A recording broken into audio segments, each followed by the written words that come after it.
زبیر صاحب کی ٹھیک ہے کہ ہر جگہ ہر وقت ملاقات سے نہ عمران خان صاحب کو کوئی رہا کرا کے لے جائے گا. اگر اچکزئی صاحب یا علامہ صاحب یا فار دیٹ میٹر جو سیاسی اکابرین ہیں اگر وہ مل بھی لیتے ہیں اور کوئی بات بھی کر لیتے ہیں تو کوئی اس سے پہاڑ نہیں ٹوٹ پڑے گا. لیکن آپ کیونکہ آج طاقت میں اقتدار میں ہیں اس لیے آپ تھوڑا سا سپیس بھی دینا آپ شاید آپ کی ٹیمپرامنٹ کے خلاف ہے. نہیں منیب صاحب ایسا بالکل بھی نہیں ہے. میں تو طاقت کی ڈیفینیشن صرف اتنی ہے کہ حضرت علی رضی اللہ تعالیٰ عنہ کا قول ہے کہ اگر یہ کرسی اتنی مضبوط ہوتی تو ان تک کیسے پہنچتی, تو ہم تک بھی ظاہر گھومتے گھومتے پہنچی اور آگے بھی چلی جائے گی. میں صرف ایک تو زبیر صاحب کی بات کی وضاحت کروں تو میں نے بالکل یہ نہیں کہا کہ اچکزئی صاحب کو سمجھ نہیں ہے یا وہ سمجھ نہیں رکھتے. بہت سیزن میجورڈ پولیٹیشین ہیں, جتنی ہماری عمر ہے اتنا میرے خیال سے ان کا تجربہ ہوگا, اور کسی بھی بندے کو میں کون ہوتا ہوں کہنے والا کہ اس کا تجربہ نہیں ہے. میں نے یہ گزارش یہ کی کہ کوئی بندہ بھی یہ ذمہ داری نہیں کہہ سکتا کہ میں جو کہہ رہا ہوں یا جو میں کمٹمنٹ دے رہا ہوں بانی تحریک انصاف اس پر عمل کریں گے یا میں بانی تحریک انصاف کو منانے کی پوری صلاحیت رکھتا ہوں. میں نے صرف یہ بات کی, اور میں نے کہا ماضی میں چونکہ اچکزئی صاحب کے متعلق جو باتیں کرتے رہے تو اچکزئی صاحب کو چونکہ اس کا ایکسپیرینس ہے کہ بانی تحریک انصاف ایک انتہائی موقف رکھتے ہیں اور اس سے پیچھے نہیں ہٹتے. اور جو آپ نے بات کی دیکھیں ملاقاتوں کی, بالکل لاجیکلی بات اگر آپ پوچھیں ایک اینالسٹ کے طور پر کوئی نیا بندہ سن رہا ہو تو بات بالکل سمجھ آنے والی ہے کہ بھی ملاقاتوں پہ کیوں بین کیا ہوا ہے اور بلا وجہ ملاقاتیں بند کر دی ہیں. دیکھیں بات یہ آخری میں 1 منٹ لوں گا.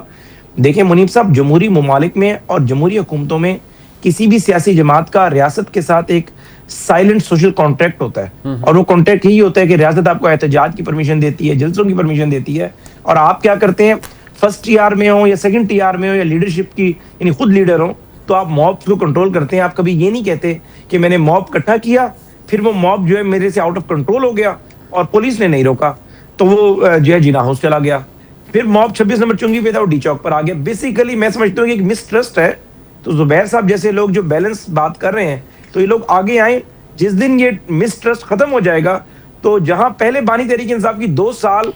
ہر ہفتے میں 3 4 ملاقاتوں کے سیشنز ہوتے تھے, وکلا سے علیحدہ, سیاستدانوں سے علیحدہ, اپنی فیملی سے علیحدہ, اور بانی تحریک انصاف اگر ظاہر ہے اس ٹریک پہ واپس آ جاتے ہیں تو کسی کو کوئی یہ نہیں ہے کہ آپ کوئی بات کسی سے اس ٹاپک پہ کرنا نہیں چاہتے. زبیر صاحب تو ابھی اسلام آباد گئے ہوئے تھے, وہ تو شاید ہر ہفتے اسلام آباد اس مقصد کے لیے چلے جائیں, آپ سے انگیج بھی کر لیں گے. آپ کوئی تھوڑی سی ولنگنس تو دکھائیں نا. جی زبیر صاحب جی ابھی دیکھیں اتنا ایران اور امریکہ کی جتنی دشمنی پچھلے 47 سال میں رہی ہے اس کی تو کوئی ایگزامپل نہیں نا. اتنی شدید نفرت دشمنی, اور پچھلے اتنے عرصے میں جو ہم نے ڈونلڈ ٹرمپ کی طرف سے دیکھا ہے ایران کے خلاف جس قسم کی باتیں کی ہیں کہ پوری ان کے جو سویلائزیشن کو اڑانے کی بات, اس کے بعد جب موقع آیا پاکستان نے یہی ایفرٹ کیا نا کہ بھائی ملوانے میں کیا ہے, دونوں کو ارینج کر رہے ہیں نا بٹھانے کے لیے. بالکل وہ محمود اچکزئی جن کا بہت کلوز تعلق رہا ہے for decades with Nawaz Sharif, اور نواز شریف کی رائے آپ پوچھ لیں محمود اچکزئی کے حوالے سے, اگر آپ ان پر ٹرسٹ نہیں کرتے کہ جی وہ کیا کہہ رہے ہیں کہ میں وہ شاید کنونس کر سکیں جو دوسرے لوگ عمران خان کو کنونس نہ کر سکیں, یہ کہہ رہے ہیں نا, اور کیا کہہ رہے ہیں بالکل. تو وہاں کوئی ہتھیار تو نہیں لے کے جائیں گے کہ اس کو چھڑوا کے لے کے آئیں گے. اگر دس آفر از ریجیکٹڈ, اور وہ بھی اس موقع پر, میں یہ نہیں کہہ رہا کہ آج وہ نہیں ریجیکٹڈ نہیں ہے, مجھے موقع دیں آپ. جی نہیں جی زیفر صاحب کا موقع مسئلہ یہ ہے کہ ایسا بات مکمل کر جی بات مکمل ہے ان کی, وہ بیسکلی وہ کہہ رہے ہیں نا کہ آپ کو انوائرمنٹ تو کوئی اچکزئی صاحب کی انوائرمنٹ بالکل کریٹ ہوگا. اب چونکہ آج آپ نے جس طرح کی صورتحال بنی ہوئی ہے اسلام آباد میں یا پاکستان پورا سینٹرلی فوکسڈ ہے تو اس میں ظاہر ہے اس بات کی اس طریقے سے اہمیت نہیں بن پا رہی, لیکن ظاہر ہے آپ نے بڑا اہم ترین موضوع ہے جس پہ بات کی ہے. ظاہر ہے اگر ہم اپنے ایکسٹرنل ایشوز کو ایڈریس کر رہے ہیں تو انٹرنل ایشوز کو بھی ایڈریس کرنا پڑے گا. محمود اچکزئی صاحب کی بات کو کسی نے نہیں پھینکا, بالکل اچکزئی صاحب نے بات کی ہے, اور میں آپ کو ظاہر ہے اگر اب کوئی بات کر دوں گا تو حتمی تصور ہو جائے گی, لیکن اچکزئی صاحب کی بات کو ہم پازیٹیو لیتے ہیں, اور انشاءاللہ تعالی میرے خیال سے یہ جو تحریک انصاف کے ساتھ مفاہمت کا رستہ ہے یہ اچکزئی صاحب سے ہو کر گزرے گا. بالکل ٹھیک ہے, میں شکریہ ادا کروں گا جناب محمد زبیر صاحب. ظفر رحمان صاحب کا اپنے میرے ساتھ اس وقت موجود ہیں ایئر مارشل ریٹائرڈ جناب ارشد ملک صاحب اور ایئر مارشل ریٹائرڈ جناب شاہد اختر الوی صاحب. بہت شکریہ دونوں معزز شخصیات کا. ملک صاحب سب سے پہلے میں جاننا چاہوں گا, نیچرلی ایک بڑی ایسی سچویشن ہے جہاں بہت سارا انفلو ہے انفارمیشن کا بھی, یہ بھی ہم نے دیکھا ہے کہ سپوائلرز موجود ہیں اب تو جو ان مذاکرات کو بھی سیبوٹاج کرنے کی کوشش کر رہے ہیں. پاکستان کے رول سے بھی بہت سے لوگوں کو پرابلم ہے, بہت سی ہاسٹائل قوتوں کو پرابلم ہے. لیکن ایک چیز جو نیچرلی فنڈامنٹل ہے وہ یہ کہ